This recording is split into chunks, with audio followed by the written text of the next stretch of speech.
তো আপনি আপনার ফাইল দিবেন না, ফাইল না দিলে সুপারিশ করব কি? তা আপনি যখন নিজের আমল নামা দিবেন, আল্লাহ নবী সাল্লাল্লাহু আলাইহি সাল্লামের হাতে আমার বাপ আমার নওজোয়ান নবী যখন চোখ বিলায় দেখবে 30 বছর সুদের লেনদেন, 30 বছর টানা মিথ্যাই বলেছে, 30 বছর ধরে প্রতিদিন গালিয়ে দিছে, 30 বছর ধরে তার স্ত্রী বেপর্দা, 30 বছর ধরে প্রতিদিন ঘরে রঙিন টেলিভিশনে নাচ গান সিনেমা নাটক নর্তকীর ছবি চলছে, 365 দিনের এক একটা বছরে কোনোদিন ফজরের নামাজ পড়ে নাই। এগুলো কি আমল নামার মধ্যে লেখা থাকবে না? কথা বলেন না কেন? আল্লাহর কসম নবীজি, আমরা উর্দু কিতাবে পড়ছি, নবী তখন এরকম আমল নামা উম্মতের দেখে খোদার কসম নবীজি হাসরের ময়দানে চোখের পানি ফেলে দিবে, কাঁদবে, আর আল্লাহর নবী বলবে, উম্মত আমি সেই নবী, 23টা বছর যে আমি তোদের জন্য কেঁদেছিলাম, এশার নামাজের পরে দাঁড়াইছি ফজরের আজান পর্যন্ত, এক দাঁড়ানোতে চোখের পানি ফেলছি, আর তোদের জন্য আমি আল্লাহর কাছে গুনাহ মাফ চাইছি। আমার হাত্তা তাওয়াররামাত কাদামাহু, আম্মা জান আয়েশা বলে, অসংখ্য রাত নবীজি কাঁদতে কাঁদতে দাঁড়িয়ে থাকতে থাকতে আমি আয়েশা দেখছি নবীজির 2টা পা মোবারক ফুলে ফুলে গেছে। আমি এত কাঁদলাম, তাইলে উম্মত কার জন্য?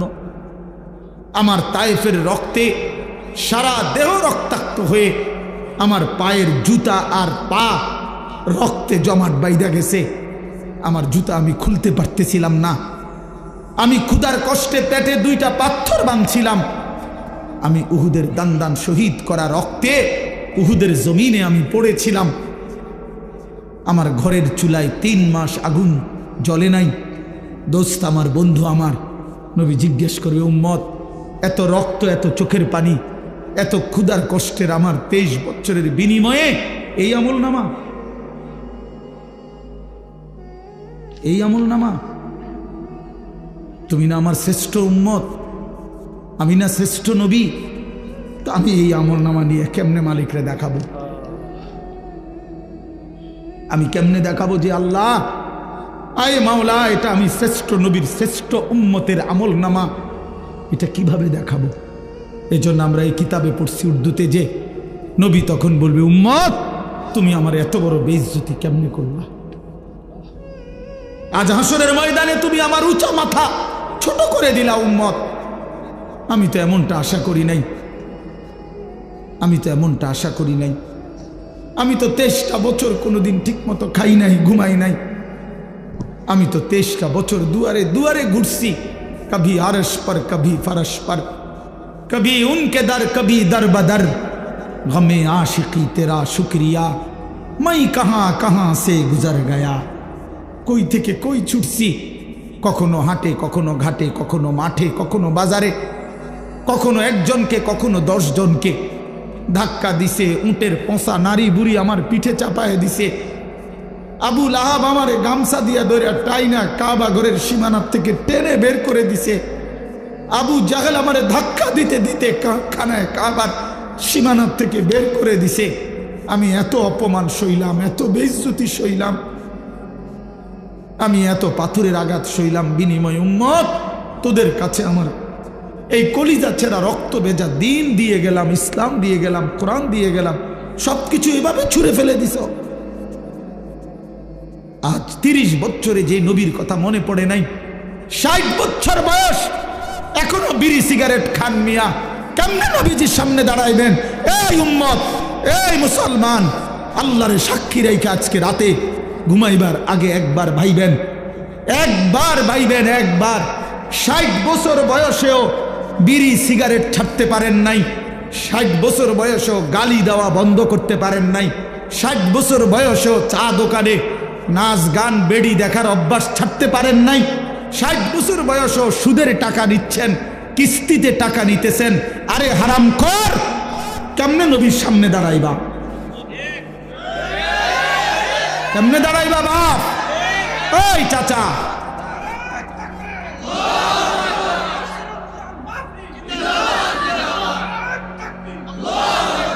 কেমনে দাঁড়াইবা বাপ? কেমনে দাঁড়াইবা?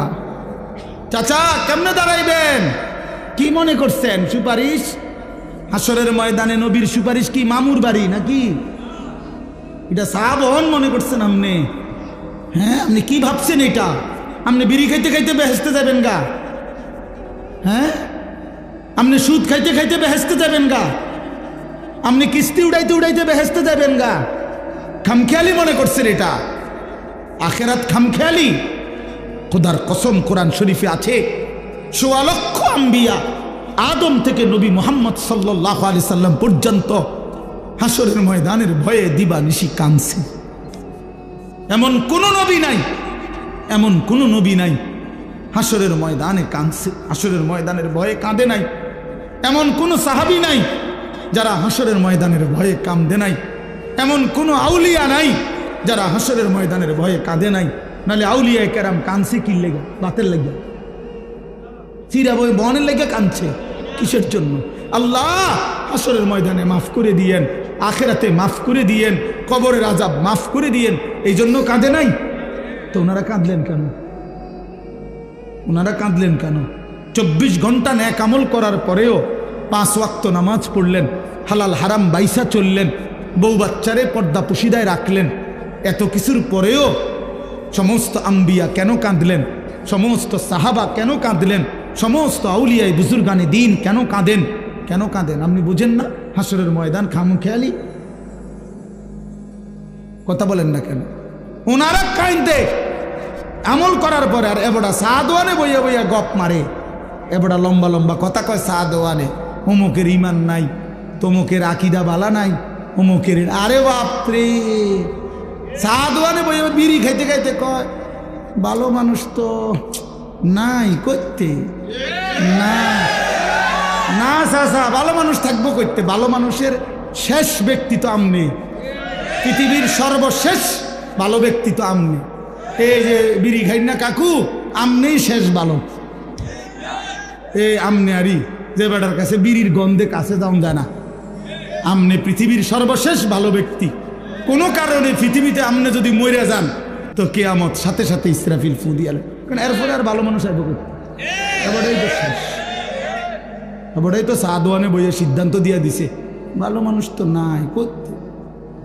টেলিভিশন চায়, টেলিভিশনের দিকে তাকায় তাকাইয়া কয় আস্তাগফিরুল্লাহ আস্তাগফিরুল্লাহ। কি তো কি শুরু হইলো দেশটার মধ্যে?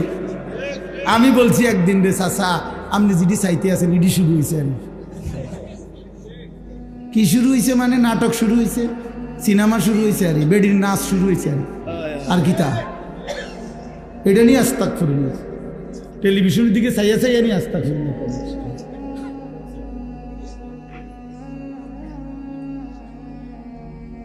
আস্তাগফিরুল্লাহ আস্তাগফিরুল্লাহ। কথা শেষ। আমার বলার উদ্দেশ্য হলো, আমি আপনাদের কাছে এতটুকুই বুঝাইতে চাইছি। আমার বাপ আপনাদের সামনে আমার মজার মূল বক্তব্য এটাই, ভাবতে শিখেন। কবর ভুলে গেলে হবে না, পাশ কাটলে হবে না। আপনি পাশ কাটতে যাইতে পারতেন না, এনে যাইতে হবে এটার ভিতরে, ঠিক কি না বলেন না কেন? আরে নওজোয়ান বলো না? তাইলে বন্ধু আমার বাপ, তুমি যেমন পড়ালেখা করছো আমিও পড়ালেখা করছি। আমি জেনারেল লাইনেও পূর্ণ পড়ছি, মাদ্রাসার লাইনেও পুরা পড়ালেখা করছি। এজন্য বন্ধু, আমি সায়েন্স পড়ছি, আমি কুমিল্লা ভিক্টোরিয়া কলেজ থেকে মাস্টার্স পাস করছি, আমি বিজ্ঞান বিভাগ থেকে এসএসসি পাস করছি, দাখিল। অতএব তুমি আমারে অনুরোধ করছি, নওজোয়ান তুমি ভুল করো না, তুমি ভুল করো না। শুধু বাত মাসের হিসাব মিলাইলে হতো না, শুধু একটা চাকরি, একটা ব্যবসা, একটা বিয়া, একটা বিল্ডিং, একটা বিদেশ, বন্ধু আমার একটা মোটরসাইকেল, এতটুকুর হিসাব মিলাইলে হবে না দোস্ত। আমরা মুসলমান, আমাদের আখেরাত আছে, আমাদের কবর আছে। আর আপনারা যারা বাবা আছেন, অভিভাবক, আপনাদের কাছে অনুরোধ, আপনি এই সংসারের দিকে তাকাইয়া দেখছেন, বিল্ডিং করছেন, সোফা বানাইছেন, খাট বানাইছেন, আমার বাপ এতটুকু হিসাব মিলাইয়া মুসলমান কবরে গেলে হবে না। আমার জিফুতের লেগে খাট সংসারে সব করে দিয়ে আইছি। কি করে দিয়ে আসছে? এই সোফা টোফা এডি 20 বছর পরে দেখবেন আপনি আইলে কিচ্ছু নাই। 20 বছরের মাথাত কবর থেকে আইসা যদি দেখেন আমনের বানানো ফার্নিচার, একটা বদনাও, একটা লোডা ঘরের মধ্যে নাই, সব ফালাই দিছে। এগুলো আর এখন চলে না। জিঙ্গাইলে কইব দাদা ঠিক আছে আপনি বানাইছেন যত্ন করে, কিন্তু ওই মডেল এগুলো এখন আর চলে না। এগুলো আমরা ফেলে দিছি আরও 5-7 বছর আগে। যদি আপনি আইবেন জানতাম কবর থেকে, তাহলে না ওই টাঙ্গায় রাখতেন। কথা বুঝছেন? আসলে কি ফেলে দিবে এগুলো, দুনিয়া ফেলে দেয়, আপনার সন্তানই ফেলে দিবে, আপনার নাতি নাতনি দুনিয়া ফেলে দিবে। অতএব আমাদের জিন্দিগি আখেরাত। আমাদের জিন্দিগি কি বলেন? মোমেনের জীবন আখেরাত, মোমেনের হায়াত আখেরাত, মোমেনের রাত আখেরাত, মোমেনের দিন আখেরাত, মোমেনের হাসি আখেরাত, মোমেনের কান্না আখেরাত, মোমেনের স্বপ্ন আখেরাত, মোমেনের কল্পনা আখেরাত, মোমেনের পরিকল্পনা আখেরাত। আখেরাত। অতএব এই আখেরাতের পরিকল্পনাকে সামনে রেখে আমরা আমাদের সামনে মাহে রমজান, এই মাহে রমজানকে সামনে রেখে আর মাত্র 20-21 দিন মাত্র আছে।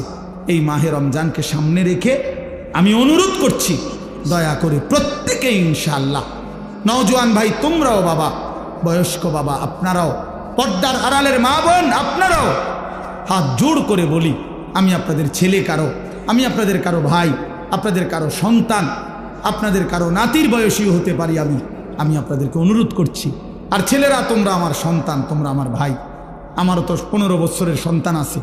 অতএব যাদের বয়স 15-16 ধরে নাও তুমি আমার সন্তান।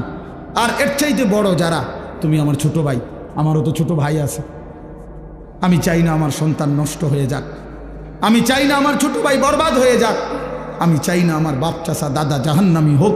এই আশা নিয়ে আমি অনুরোধ করলাম, মাহে রমজানকে সামনে রেখে চলেন গুনাহ ছেড়ে দেন।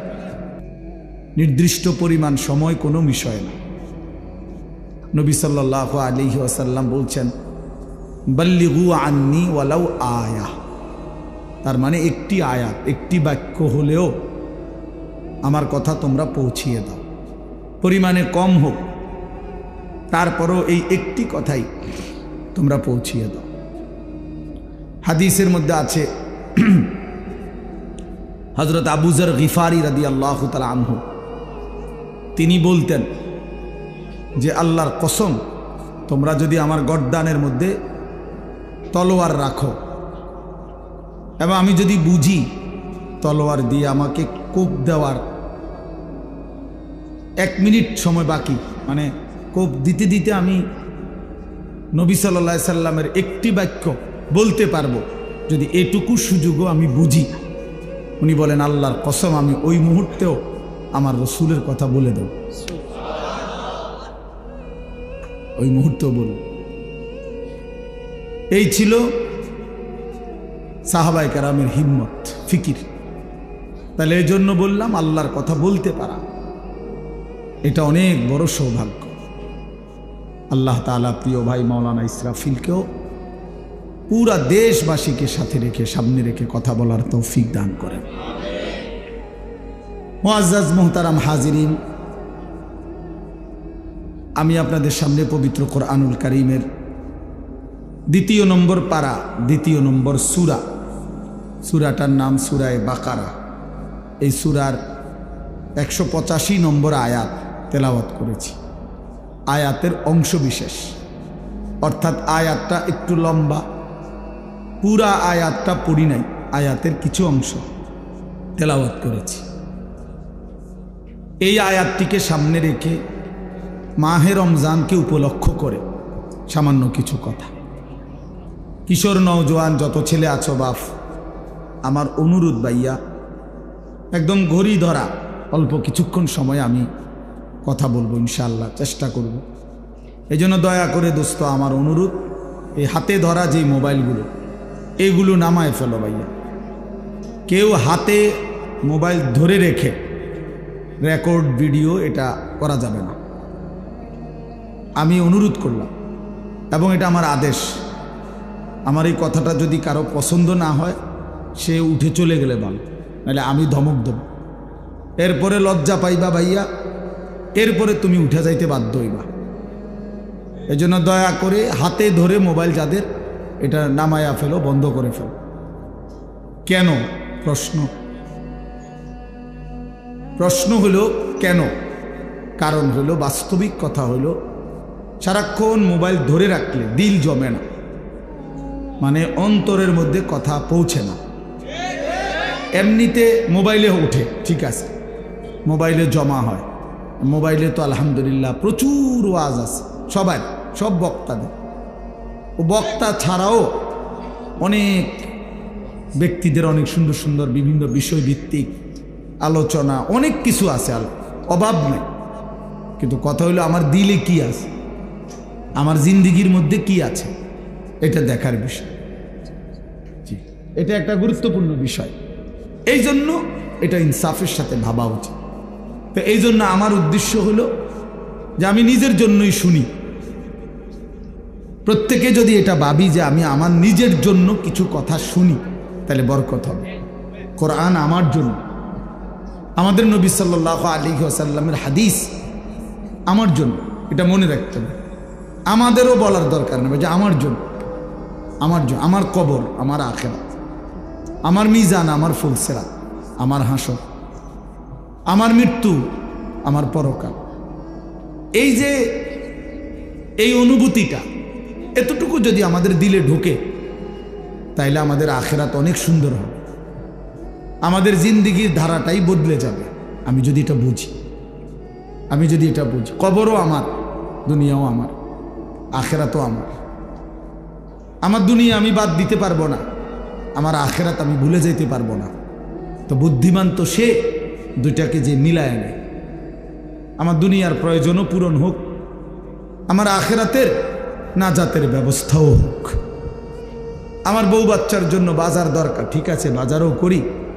আমার জোহরের নামাজ ফরজ পড়া দরকার, তো সেটাও পড়ে ফেলি।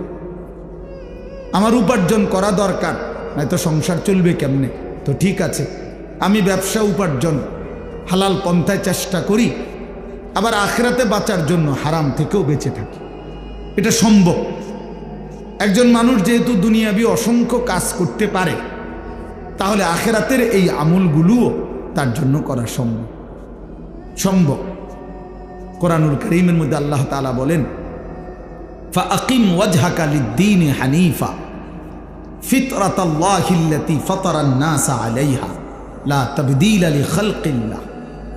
আল্লাহ তাআলা বলেন, নিজেকে পুরা শতভাগ দ্বীনের উপরে ফিরায় রাখেন, অর্থাৎ 100 পূর্ণ দ্বীনের উপরে নিজের জিন্দিগি, নিজের চেহারা।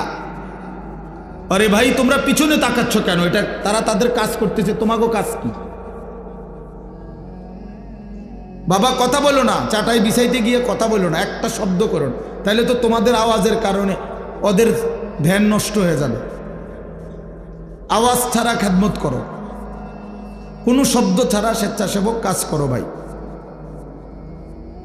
তা এজন্য বললাম যে দুনিয়া আমারই, আখিরাতও আমার, মিলায় নিলেই হয়, ঘুষায় নিলেই হয়। তো বলতেছিলাম, আল্লাহ তাআলা বলেন, আমি বান্দাকে আমাকে মানার শতভাগ যোগ্যতা দিয়েই আমি আল্লাহ তাআলা তাকে সৃষ্টি করেছি। সৃষ্টিগতভাবেই আমাদের দেহে আল্লাহর সমস্ত হুকুম মানার যোগ্যতা আছে, সমস্ত নিষেধ ছেড়ে দেওয়ার যোগ্যতা আছে। এমন কোনো শরীয়তের বিধান নাই যেটা পালন করার যোগ্যতা আমার মধ্যে নাই, অথচ আমাকে পালন করতে বলছে না, এমন হইতে পারে না। এমন হইলে এটা জুলুম। আমার কোমর বাঁকা হয় না, আমি রুকু দেব কিভাবে? আমি নিচের দিকে যাইতে পারি না, আমার হাঁটু ভাঙ্গে না, কোমরও বাঁকা হয় না, আমি সেজদা দেব কেমনে? তাইলে যদি আমার কোমর না ভাঙতো, মানে বাঁকা না হইতো, হাঁটু যদি না বাঁকা হইতো, তারপরেও যদি আমাকে বলতো যে সেজদা দাও, তাইলে না এটা জুলুম? কি বলেন? তাহলে এখন আমাদের কোমর কি বাঁকা হয়, হাঁটু কি বাঁকা হয়? তো তাইলে অসুবিধা কোথায়? এই জন্য বললাম, বাপ, ইনসাফ করে চিন্তা করলে মানুষ যদি বিবেক খাটায়, সামান্যতম ন্যূনতম বিবেক যদি কারো দিল, বিবেক বুদ্ধি বিবেচনা যদি কেউ খাটায়, কাজে লাগায়, তাইলে খোদার কসম সে আল্লাহর নাফরমানি করতে পারে না। এজন্য যত লোক নাফরমান পাপী ওরা মূলত বিবেকহীন, ওরা বিবেকহীন, ওরা বিবেক শূন্য, ওরা মূলত জন্তু জানোয়ারের জিন্দেগি যাপন করে। যে জীবন আল্লাহর আনুগত্য করে না, খোদার হুকুম মানে না, ওই জীবন জানোয়ারের জীবন। হ্যাঁ, ওইটাই সত্য, এটাই জিন্দেগি। যে জীবন মনের ইচ্ছা মতো চলে, যা মন চায় তা, এটা জানোয়ারের জীবন, এটা কুকুরের জীবন। হ্যাঁ, কোরআন শরীফে আছে, আল্লাহ তাআলা বলছেন ওয়াত্তাবা হাওয়াহু ফামাথালুহু কামাথালিল কালব।